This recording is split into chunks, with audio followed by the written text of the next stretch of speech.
வெண்முரசு. வெண்முகில் நகரம் 62. பகுதி 13. பகடையின் எண்கள் 3. வாசிப்பது சந்தீப். தூமபதத்தை மீண்டும் வந்தடைவதுவரை பூரிசிரவஸ் பெரும்பாலும் சிந்தையற்ற நிலையில்தான் இருந்தான். சிபிநாட்டுப் பாலைவனத்தில் புரவி களைத்து நுரை தள்ள ஒரு செம்மண் சரிவின் அடியில் நின்றுவிட்டபோது அவனும் மூச்சு நெஞ்சை அடைக்க அதன் கழுத்தின் மேல் முகம் பதிய விழுந்துவிட்டிருந்தான். அவன் உடலெங்கும் நூற்றுக்கணக்கான இடங்களில் நரம்புகள் அதிர்ந்தன. பல்லாயிரம் ஓடைகளும் அருவிகளும் ஒலிக்கும் மழைக்கால மலை போல தன் உடலை உணர்ந்தான். மெல்ல மெல்ல உடல் வெம்மையாறி அடங்கியபோது கூடவே உள்ளமும் அடங்குவதை உணர்ந்தான். புரவியை நடக்க வைத்து ஒரு பாறையின் நிழலை அடைந்து இறங்கி அப்படியே மண்ணில் விழுந்து மல்லாந்து படுத்துக் கொண்டான். அவனுடைய வீரர்கள் அணுகி வந்தனர். அவர்களுடன் ஒரு சொல் பேசாமல் மீண்டும் இணைந்து கொண்டான். மூலத்தான நகருக்கு வந்து சிந்துவில் படகுகளில் ஏறிக்கொள்ளும்போது அவன் முழுமையாகவே சொல்லின்மைக்குள் ஆழ்ந்துவிட்டிருந்தான். சொல்லின்மை என்பது ஒரு புகை மூட்டம். அது சூழத் தொடங்கும்போது மூச்சுத் திணறுகிறது. விடுபடுவதற்காக அகம் தவிக்கிறது. அப்புகை மூட்டம் மெல்ல மெல்ல திரவமாக ஆகி குளிருடன் அனைத்து அணுக்களையும் பற்றிக் கொள்கிறது. உறைந்து பளிங்குப்பாறையாகிறது. பளிங்குப்பாறையாக மாற்றுகிறது. பின்னர் மீளவே முடிவதில்லை. படகில் செல்லும்போது பூரிசிரவஸ் ஏவலரிடம் பேச முயன்றபோது கூட சொல் நெஞ்சிலிருந்து எழவில்லை. சித்தம் சென்று முட்டிய சொற்களஞ்சியத்தில் அத்தனை சொற்களும் துருவேறி ஒன்றுடன் ஒன்று ஒட்டிக் கொண்டிருந்தன. தூமபதத்தின் மேல் ஏறி நின்று கீழே விரிந்த பால்ஹிகபுரியை நோக்கியபோது நெஞ்சுள் ஒரு விம்மல் எழுந்தது. மலைச்சரிவில் ஒன்றால் ஒன்று தடுக்கப்பட்டு எடை கொண்டு நின்றிருந்த பெரும்பாறைகள் அனைத்தும் அச்சிறிய ஒலியால் அசைந்தன. பின் பேரொலியுடன் பொழியத் தொடங்கின. அவன் கண்கள் உள்ளிருந்து நிறைந்து குதிரை செல்லும் விரைவில் காற்றில் தெரித்து சிதறி பின்னுக்குச் சென்றன. மூச்சரிப்பில் விம்மல்கள் உடைந்து பறந்தன. ஏழனையர் ஆலய முகப்பில் நின்றபோது அவன் சுமந்து வந்தவை அனைத்தும் பின்னால் பறந்து செல்ல அவன் மட்டும் எஞ்சியிருந்தான். அங்கிருந்து அரண்மனை நோக்கி செல்லும்போது இறகு போலிருந்தான். சலன் அவனை எதிர்கொண்டான். அவன் தோளில் கையிட்டு வா என்றான். பூரிசிரவஸ் பெருமூச்சு விட்டான். ஒரு மெல்லிய தொடுகை என்னென்ன சொல்ல முடியுமென்று தெரிந்தது. சலன் அவன் முகத்தை நோக்காமல், இளையோனே, அரசகுலத்தவனின் வாழ்க்கை அரசியல் வலையால் 8 திசையிலும் பிணைக்கப்பட்டிருக்கிறது என்றான். நீ கிளம்பிய அன்றே நான் செய்தியை அறிந்துவிட்டேன். ஆனால் உனக்கு செய்தி அனுப்ப முடியவில்லை. நீயே மீளட்டும் என காத்திருந்தேன். நான் சென்றது ஒரு நல்ல பயிற்சி மூத்தவரே என்றான் பூரிசிரவஸ். சலன் புன்னகையுடன், நீ அரசனாக ஆகஸ்ட் இன்னும் நிறைய பயிற்சிகள் தேவை என்றான். இளையோனே, இன்று நிகழ்ந்து கொண்டிருப்பது ஒரு பெரிய அரசியல் நாற்கள விளையாட்டு. அஸ்தினபுரி 2ஆக பகுக்கப்படவிருக்கிறது. மாறி மாறி தூதர்கள் சென்று கொண்டிருக்கிறார்கள்.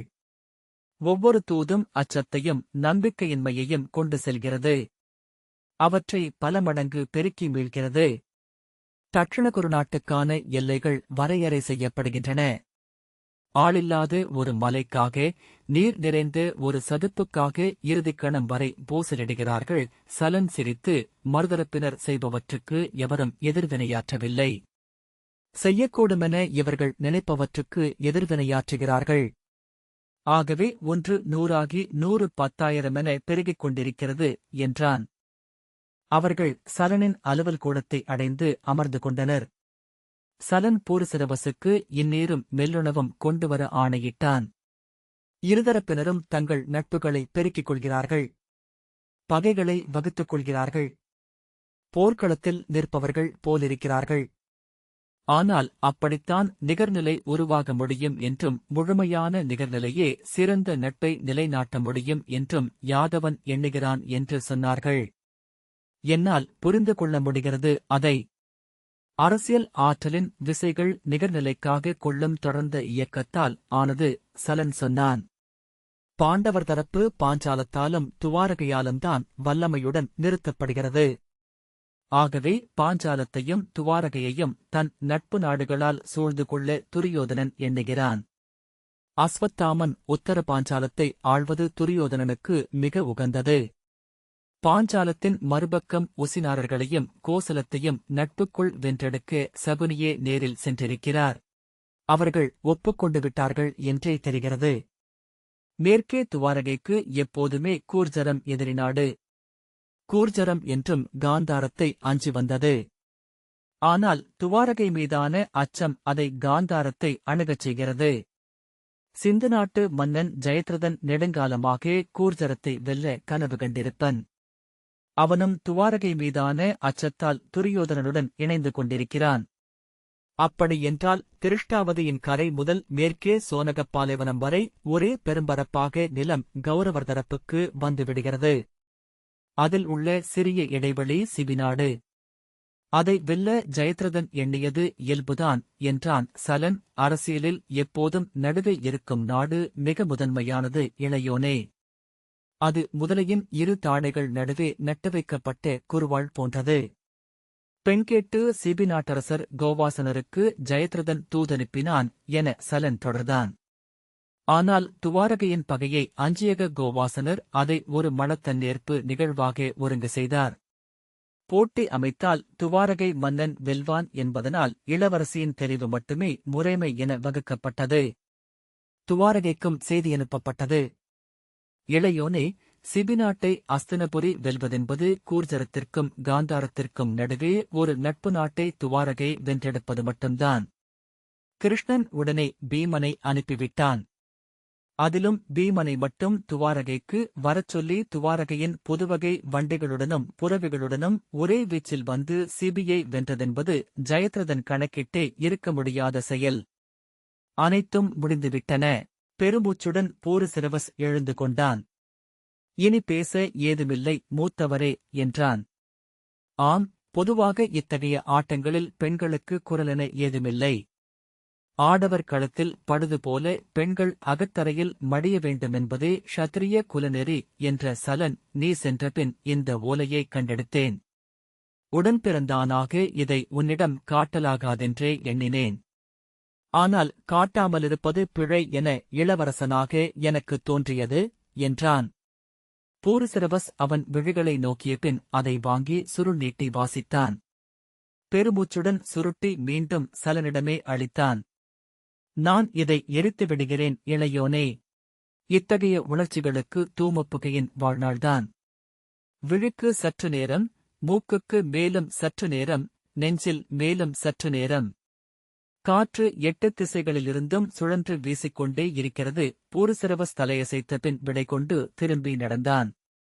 எடை கொண்டு குளிர்ந்த கால்களுடன் படுக்கையை விழையும் உடலுடன் தன் அறையை அடைவது வரை அவனிடம் அந்த நீண்ட பயணத்தின் நினைவுகளே உதிரிக் காட்சிகளாக ஓடிக்கொண்டிருந்தன. படுக்கையில் படுத்ததும் தேவகியின் முகம் மிக அண்மையிலென தெரிந்தது. எழுந்து ஏவலனை அழைத்து மது கொண்டு வரச் சொன்னான். கடுமையான மலைமது. 3 முறை குடித்தபின் மெல்லிய குமட்டலில் உடல் உலுக்கிக் கொண்டிருக்க மீண்டும் படுத்துக் கொண்டான். இம்முறை மலை போல அவள் முகம். அவன் அதை நோக்கி அடிவாரத்தில் நின்று கொண்டிருந்தான். அவள் அவனை கடந்து தொலைவில் நோக்கிக் கொண்டிருந்தாள். அவள் எழுதிய கடிதத்தை அவனுக்குப் பின்னால் நின்று எவரோ வாசித்துக் கொண்டிருந்தார்கள். அவனை உடனே கிளம்பி திருமணத்தன்னேற்புக்கு வரும்படி அவள் அழைத்திருந்தாள். மணமேடையில் ஜெயத்ரதனுக்கு மாலையிடுவதாக தந்தையிடம் ஒப்புக்கொண்டிருப்பதாகவும் ஆனால் அவன் வந்து நின்றால் அவனுக்கே மாலையிடுவதாகவும் அவள் சொன்னாள். இச்சொற்களை நீங்கள் எப்படி எடுத்துக்கொள்கிறீர்கள் என்று எனக்குத் தெரியவில்லை. என்னை நினைவுறுகிறீர்களா என்று ஐயம் கொள்கிறேன். ஆனால் நான் ஒரு கணங்கூட மறக்கவில்லை. ஒவ்வொரு பார்வையையும் விரித்து விரித்து மிக நீண்ட நினைவு பெருக்காக மாற்றிக் கொண்டிருக்கிறேன். இங்கே இந்த இருண்ட கல்மாளிகைக்குள் நான் காணும் வானம் அதுவே. உங்களுக்காக காத்திருக்கிறேன். அவன் துயின்று விழித்த போதும் அந்த மலை அப்படியே இருந்தது. ஆனால் அதைச் சூழ்ந்து மெல்லிய ஒலியுடன் மழை பொழிந்து கொண்டிருந்தது. அவன் எழுந்தமர்ந்தபோது அறைக்கு அப்பால் ஒலித்த காற்றைக் கேட்டான். மலைக்காற்று இலைகளை துடிக்க வைத்தபடி மாளிகையின் சுவர்களில் முட்டி சாளரங்களை அடிக்கச் செய்து கடந்து சென்றது. நள்ளிரவு ஆகியிருந்ததை ஒலிகள் காட்டின. கடும் விடாயை உணர்ந்ததும் எழுந்து சென்று நீர்க்குடுவையை எடுத்து நேரடியாகவே குடித்தான். நீர்வழிய அமர்ந்திருந்தபோது உடல் முழுக்க ஓர் இனிய களைப்பை உணர்ந்தான். எண்ணங்கள் ஏதுமில்லாத நிலை. கடுமையான உடல்வலி விலகி நிற்பதன் உவகை. எழுந்து இடைநாழி வழியாக சென்றான். இரவுக்குரிய ஓரிரு பிறைவிளக்குகள் மட்டும் இருந்து கொண்டிருந்தன. இடைநாழியின் மறுபக்கத்தில் இருந்த விளக்கொளியில் அமர்ந்தபடி துயிலும் படைவீரனின் இழுபட்ட நிழல் தெரிந்தது. அவன் பக்கவாட்டில் திரும்பி வெளியே திறக்கும் வாயில் வழியாக மண்டபத்துத் தோட்டத்திற்குள் சென்றான். அத்தனை செடிகளும் குளிருக்காக உள்ளே இழுக்கப்பட்டிருந்தன. பல செடிகளுக்கு மேல் மரவொரியாலான கம்பளம் போர்த்தப்பட்டிருந்தது. அவை குளிரில் ஒடுங்கி விரைத்திருப்பதாக தோன்றியது. அவன் அவற்றின் நடுவே மெல்ல நடந்தான். அவற்றின் மூச்சுக்காற்றின் நீராவி மேலே சென்று மண்டபத்தின் கூரையில் குளிர்ந்து சொட்டிக் கொண்டிருக்கும் ஒலி அவற்றின் இதயத் துடிப்பென கேட்டது. செடிகளனைத்தும் குளிரில் சுருங்கி தங்களை முழுமையாக உள்ளிழுத்துக் கொண்டிருந்தன என்று நினைத்தான். அப்போது அவற்றின் கிளைகளும் இலைகளும் தளிர்களும் எவையும் வெளிநோக்கி வளரவில்லை. மலர்கள் இதழ்களை சுருக்கிக் கொண்டு தேனையும் மணத்தையும் உள்ளேயே தேக்கிக் கொண்டிருந்தன. மண்ணுக்கு அடியில் வேர்களுக்குள் அவற்றின் தேனும் மணமும் நிறைந்திருக்கலாம். அங்கே அவை மெல்ல வளர்ந்து நீண்டு கொண்டிருக்கலாம்.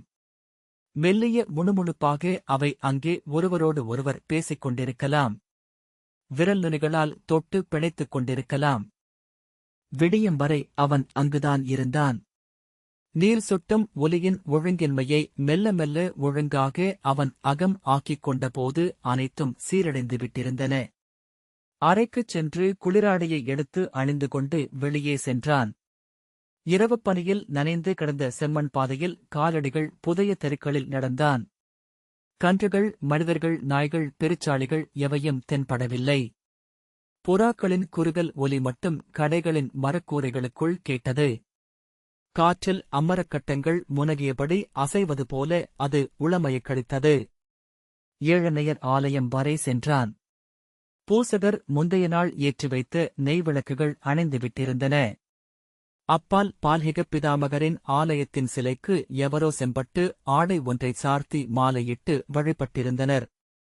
அவருக்கு பலியிடப்பட்ட மலையாட்டின் கொம்புகள் மட்டும் பீடத்தின் மேல் வைக்கப்பட்டிருந்தன. அவன் புன்னகை செய்தான். அவர் மலையாட்டை தோளில் சுமந்து கொண்டிருப்பதனாலேயே அவருக்குரிய பலியாக அது மாறிவிட்டது. அவன் பால்ஹிகர் தோளில் ஆடுடன் நடந்து வந்த காட்சியை நினைவு கூர்ந்தான். ஒளி ஏறி ஏறி வந்தது. மலையடிவாரத்தில் காலையொளி தேன் போல தித்திப்பானது. மென்மையாக கைகளால் அதை அள்ள முடியும். உடம்பெங்கும் அதை பூசிக்கொள்ள முடியும். தோலை கடந்து குருதியைத் தொட்டு ஒளிபெறச் செய்யும். அனலாக ஆன குருதி உடம்பெங்கும் இளவெம்மையுடன் சுழித்தோடும். எண்ணங்களிலும் இளவையில் பரவுவதை அறிய மலைநாட்டுக்குத்தான் வரவேண்டுமென எண்ணிக்கொண்டான். வியர்வை உடலுக்குள் கனியத் தொடங்கியதும் தடித்த தோலாடையை கழற்றி தோளிலிட்டு திரும்பி நடந்தான். சாலைகளில் மக்கள் நடமாடத் தொடங்கினர். மாடுகளை ஓட்டிக்கொண்டு சென்றவர்கள் கம்பளியாடை அணிந்து தலையணியால் பாதி முகத்தையும் மூடியிருந்தனர். பால் பசுக்களின் முலைக்காம்புகளை மூடி கம்பளியாடை அணிவித்திருந்தனர். காலைநடை பசுக்களின் குளிரில் உறைந்த உடலை இழகச் செய்ய அவை தலையை ஆட்டியபடி விரைந்து நடந்தன. புறாக்கள் எழுந்து சாலையில் அமர்ந்து ஆர்வமில்லாமல் சிந்திய மணிகளை பொறுக்கிக் கொண்டு கூழாங்கற்களை உரசிக் கொண்டது போல ஒலி எழுப்பின. ஒரேயொரு கடையை உரிமையாளன் திறந்து கொண்டிருந்தான். அது மலைமது விற்கும் கடை என்று கண்டதும் பூருசிரவஸ் புன்னகை செய்தான். ஓர் எண்ணம் எழ அவன் திரும்பி நகரின் வடக்கெல்லை நோக்கி நடந்தான். சாலையில் வெயில் பட்டதும் ஈரமான குதிரைச்சாணியும் பசுஞ்சாணியும் கலந்த மணம் எழத் தொடங்கியது. வீடுகள் திறக்கப்பட்டு குழந்தைகள் எச்சில் உலர்ந்த வாய்களும் வீங்கிய கண்களுமாக வந்து வெயிலில் நின்றன.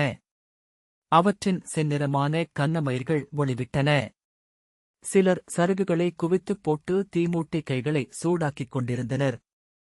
2 எருமைகள் மிக மெதுவாக நடந்து வந்தன. வானிலிருந்து ஒரு செம்பருந்து மெல்ல சுழன்று மண்ணை நெருங்கி மேலெழுந்தது. அதன் நிழல் சாய்ந்த மரக்கூரைகள் மேல் வளைந்தேறிச் சென்றது. சிபிரரின் இல்லம் முன்பு வந்தபோதுதான் அங்கு வந்திருப்பதை உணர்ந்தான். வீட்டின் முகப்பு மூடியிருந்தது. அவன் இளவெயிலில் மின்னிய அதன் மரக்கூரையை நோக்கியபடி நின்றிருந்தான். வேட்டை விலங்குகளின் தோல்கள் மூங்கில் சட்டங்களில் இழுத்துக்கட்டப்பட்டு காய வைக்கப்பட்டிருந்தன. பெரிய உருளைக்கற்களால் ஆன சுவர்களும் தேவதாரு தடிகளால் ஆன கூரையுமாக ஓடுதடித்த ஆமை போல அந்த இல்லம் நின்றிருந்தது. காலமற்றது. வரலாற்றை ஒரு இமைப்பாக உணர்வது. இல்லத்தின் பின்னாலிருந்து கிழவி எட்டிப் பார்த்து, யார் என்றபின், இளவரசே என்றாள். சிபிரர் இருக்கிறாரா என்றான். நேற்றுதான் மீண்டும் மலைக்குச் சென்றார். என் மைந்தன் சேயன் இருக்கிறான். மதுமயக்கில் இன்னும் விழிக்கவில்லை என்றாள் கிழவி. அழைக்கிறேன் போரிசிரவஸ், வேண்டாம் என்றான். சிபிரர் மலை மேலா இருக்கிறார்? கிழவி, ஆம் இளவரசே. பிதாமகருக்கு அணுக்கமாக அங்கே இருக்கிறார். என் மைந்தன் சேயனை பிதாமகரின் அதே முகம் கொண்டவன் என்பதனால் இங்கே விட்டிருக்கிறார்கள் என்றாள். போரிசிரவஸ் புன்னகையுடன், சிபிரர் வந்தால் நான் பிதாமகரை கேட்டதாகச் சொல்லுங்கள் என்றபின் திரும்பி நடந்தான். திரும்பும்போது நகரம் விழித்துக் கொண்டு விட்டது. கடைகள் திறக்கப்பட்டிருந்தன. ஊன்கடைகளில் பெண்கள் கூடைகளுடன் வந்து நின்றிருந்தனர். மலையிலிருந்து கொண்டுவரப்பட்ட புதிய காளான்கள் விற்பதற்காக குவிக்கப்பட்டிருந்தன. சித்தமயக்கு அளிக்கும் நீல நிற காளான்களும் மருந்துக்குரிய பல்வேறு வகையான நச்சுக் காளான்களும் தனித்தனியாக பகுக்கப்பட்டிருந்தன. மண்ணைத் தோண்டி பிடிக்கப்பட்ட பல்வேறு பெரிய பூச்சிகளும் மரப்பட்டைகளைப் பெயர்த்து பிடிக்கப்பட்ட வெண்புழுக்களும் மூங்கில் கூடைகளில் விற்பனைக்கிருந்தன. அவை கோடை முழுக்க உணவுண்டு குளிருக்காக உடல் வளர்த்து குழிகளுக்குள் சுருண்டு கனவுக்குள் சென்று வாழத் தொடங்கிவிட்டிருந்தன. குழிகள் திறக்கப்பட்டு பட்டைகள் உரிக்கப்பட்டு பிடிக்கப்பட்டதைக் கூட அவை கனவென்றே அறிந்திருக்கும். சூடான நீரில் விழும்போது கூட அவை கனவிலிருந்து விழிக்கப் போவதில்லை. மதிகீடம் என்னும் சிறுவிரளவான பெரிய வெண்புழுக்களை இளம் சூடான மதுவில் போடுவார்கள். அவை வெம்மையை அறிந்ததும் உயிர்கொண்டு எழும். விழித்த கணம் முதல் மதுவில் திளைத்து குடிக்கத் தொடங்கும். துழாவித் துடித்து உள்ளறைகளெங்கும் மது நிறைந்து தடித்து உயிரிழந்து ஊறி மிதக்கத் தொடங்கும்போது எடுத்து ஆவியில் வேக வைத்து அரிசி அப்பங்களின் நடுவே வைத்து உண்பார்கள். இனிய இசை எங்கோ ஒலித்துக் கொண்டிருப்பது போல களிமயக்கை நாளெல்லாம் நிலைநிறுத்தச் செய்யும் உணவு அது. அவன் அரண்மனைக்கு வந்து நீராடி உடைமாற்றி சலனை சந்திப்பதற்காக சென்றான். சலன் அலுவர் கூடம் சென்றுவிட்டதாக தெரிந்தது. அலுவர் கூடத்தில் கர்த்தமர் மட்டும் வந்திருந்தார். அமைச்சுப் பணியாளர் எவரும் அப்போதும் வந்திருக்கவில்லை.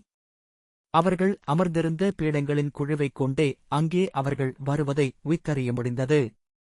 கர்த்தமரிடம் பேசிக் கொண்டிருந்த சலன், உன்னை அழைக்க ஆளனுப்ப எண்ணினேன் என்றான்.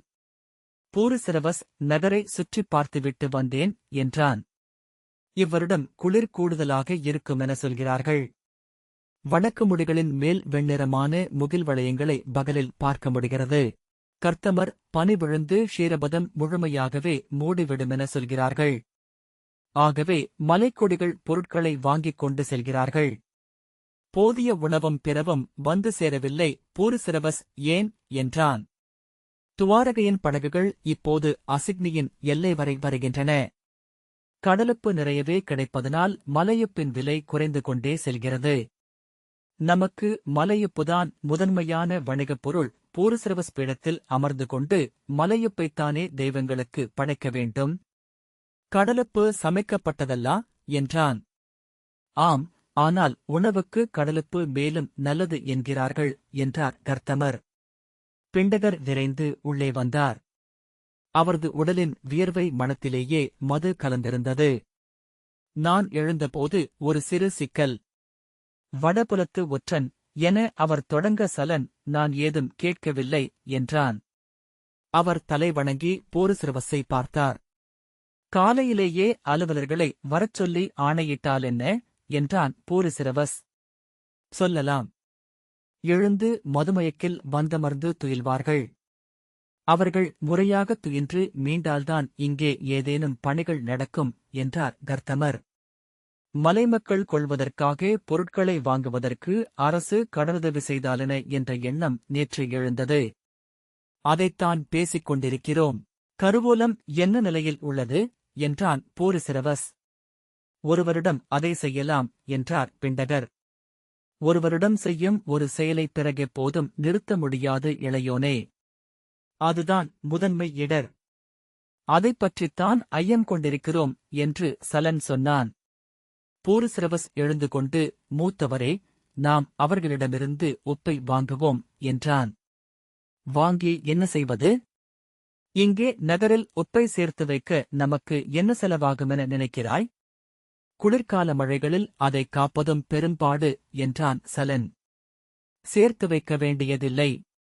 அவற்றுக்கு ஒரு பணி உள்ளது என்று பூரிசிரவஸ் சொன்னான். நான் சத்திராவதி அருகே ஒரு நெடுஞ்சாலை விடுதியில் வங்கம் செல்லும் பீத நாட்டு வணிகர்களிடம் அவர்களின் கதையை கேட்டுக் கொண்டிருந்தேன்.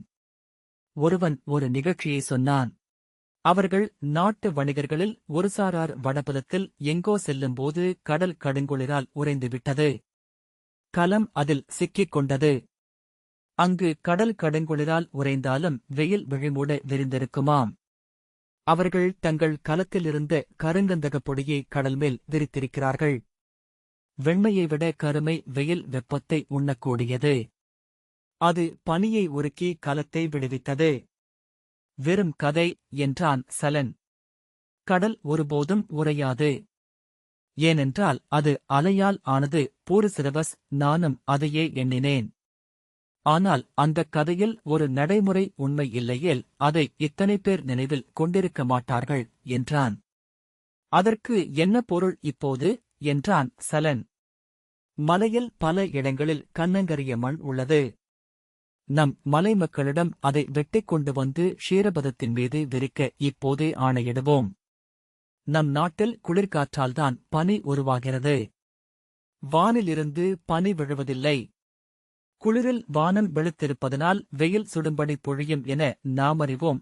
சலன், ஆம், தோல் வெந்துவிடும் வெம்மை கொண்டது என்றான். அக்கரிய மண்ணை கரியுடன் கலந்து ஷீரபதத்தில் விரித்தால் பகலில் வெயிலே பனியை உருக்கி அகற்றி பாதையை அமைத்துவிடும். அவன் ஏன் அதை சொல்கிறான் என்று புரியாமல் கர்த்தமர் சலனை நோக்கிவிட்டு, ஆனால் நாம் உப்பை வாங்க வேண்டும் என்கிறீர்கள் என்றான். கர்த்தமரே, நமது மலைச்சரிவில் அமைவது மேலே இமய முடிகளில் உள்ளது போன்ற பனிப்பாறை அல்லது மெல்லிய கூழ்பனி அது. கீழே ஷீரபதத்தில் பனியுருகியதென்றால் மேலிருந்து பனி வழிந்து வந்து அதை உடனே மூடிவிடும். அதை வெல்லும் வழி என்பது மலைச்சரிவுகளில் உப்பை தூவுவதுதான். உப்புடன் இணைந்த பனி உறுதியாகிவிடும். பாதை நோக்கி கீழிறங்காமல் அதை நிறுத்திவிட முடியும். மூவர் விழிகளிலும் நம்பிக்கை வரவில்லை. இதை வெற்றிகரமாக செய்ய முடியும் மூத்தவரே. குளிர்காலத்தில் மலைப்பாதை மூடியிருப்பதனால் இந்நகரத்தின் வணிக காலம் பாதியாகிவிடுகிறது. மலைப்பாதைகள் திறக்கப்படுமென்றால் குளிர்காலத்துக்குரிய பல பொருட்களை கொண்டு வர முடியும். இன்று காலை குளிர்காலத்தில் மட்டுமே கிடைக்கும் பொருட்களையும் உணவுகளையும் கண்டேன். மேலும் பல பொருட்கள் அவ்வாறு கிடைக்கலாம். பனியை பெட்டிகளில் அடைத்து அவற்றில் உயிர் பொருட்களை வைத்து நெடுந்தூரம் அழுகாமல் கொண்டு செல்ல முடியும். அசிக்னி வரை கொண்டு செல்ல முடிந்தாலே அவை பெருமதிப்புள்ளவையாகும். அவற்றை நாம் இரண்டாவது வணிகமாக ஆக்கினால் நம் கருவூலமும் நிறையும். சலன், நான் இதை நம்பவில்லை. இவையனைத்தையும் வெறும் கனவென்றே எண்ணுகிறேன். செய்து பார்த்தால் மட்டுமே இதன் நிறைகுறைகள் தெரியும். ஆனால் மலை மக்களுக்கு கடனாக கொடுப்பது என்பது செல்வத்தை தூக்கி வீசுவது மட்டுமே. அச்செல்வத்தை ஒப்பின் பேரால் கொடுத்தால் அவர்களை பணியாற்றச் செய்ய முடியும். மேலும் அது கடனாக கருதப்படாது. அடுத்தவரிடம் கருவூலச் செல்வம் போதவில்லை என்றால் ஒப்பு தேவையில்லை என்று சொல்லிவிடலாம். பணியாற்றாமல் இருப்பதை விரும்பும் மலைமக்கள் அதை வற்புறுத்தவும் மாட்டார்கள் என்றான். கர்த்தமர் புன்னகை செய்தார். ஆகவே இதை செய்து பார்க்கலாமென எண்ணுகிறேன் என்றான் சலன். குளிர்கால பாதை திறந்தால் மட்டும் போதாது மூத்தவரே. துணிச்சலான வணிகர்களை அழைத்து அவர்களிடம் மலை வணிகத்தை குளிர்காலத்திலும் செய்யும்படி ஆணையிட வேண்டும். குளிர்கால வணிகத்திற்கு வரி இல்லை என அறிவிக்கலாம். சொன்னதுமே அவனுள் அடுத்த எண்ணம் வந்தது. குளிர்கால வணிகர்களுக்கு நமது அத்திரிகளையும் குதிரைகளையும் அளிக்கலாம்.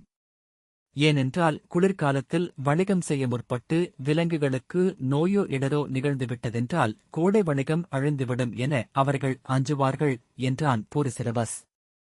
சலன், ஆம், அது நன்று என்றபின் சிரித்து, பெருநகர்களுக்கு நீ சென்றது வீணாகவில்லை என்றான். மூத்தவரே, இன்று நகரங்களனைத்துமே வணிகர்களையே நம்பியிருக்கின்றன. போரை நம்பி நாடுகள் அமைந்த காலம் முடிந்துவிட்டது. வணிகத்தை நம்பியே இனிமேல் முடிகளும் கொடிகளும் அமையும் என்றான். சலன் பெருமூச்சுடன், ஆம், அதற்கு நீரும் நிலமும் தேவை. வேளாண்மையும் தொழிலும் தேவை என்றான். இல்லை மூத்தவரே. பொருட்கள் பெருமளவு கிடைப்பது என்பது கங்கை நிலத்தின் வல்லமை. நம் வல்லமை என்பது நமது பொருட்கள் அரிதாகவே கிடைப்பது.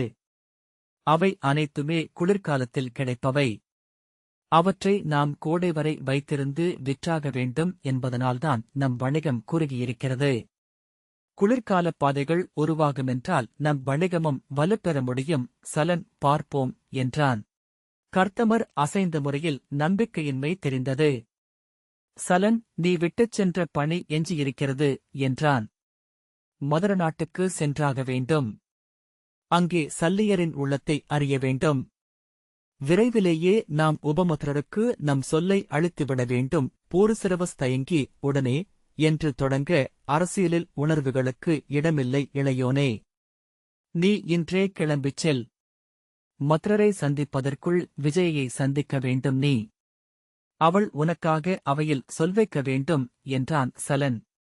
பால்ஹிக கூட்டமைப்பு ஒவ்வொரு கணமும் உடைந்து கொண்டிருக்கிறது என்ற அச்சம் இரவுகளில் என்னை துயிலன்றக்கச் செய்கிறது.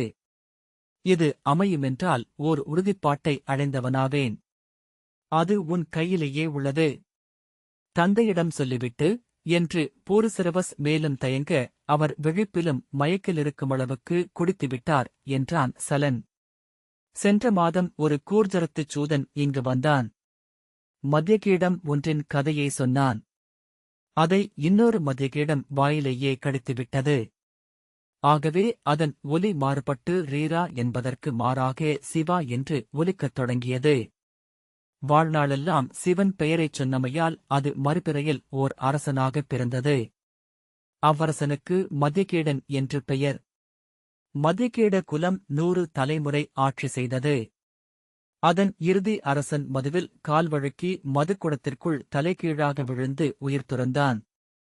அதனால் அவன் மீண்டும் தன் இறுதி விருப்பின்படி மீண்டு மத்தியகீடமாக மலைப்பட்டை ஒன்றுக்குள் பிறந்தான். கர்த்தமர் சிரிக்க பிண்டகர் புரியாமல் அவரை நோக்கினார். பூருசிரவஸ் சிரித்துக் கொண்டு, அரிய கதை. அவர்கள் புதிய கதைகளை அவையிலேயே உருவாக்க வல்லவர்கள் என்றான். சலன், நமது புகழ் கீழே தாழ்நிலங்களில் பரவட்டும். அங்கே நமது மதுவை விரும்பத் தொடங்குவார்கள் என்றான். பூருசிரவஸ், நான் நாளை காலையிலேயே கிளம்புகிறேன் மூத்தவரே என்றான். இந்த வாசிப்பை கேட்டதற்கு நன்றி.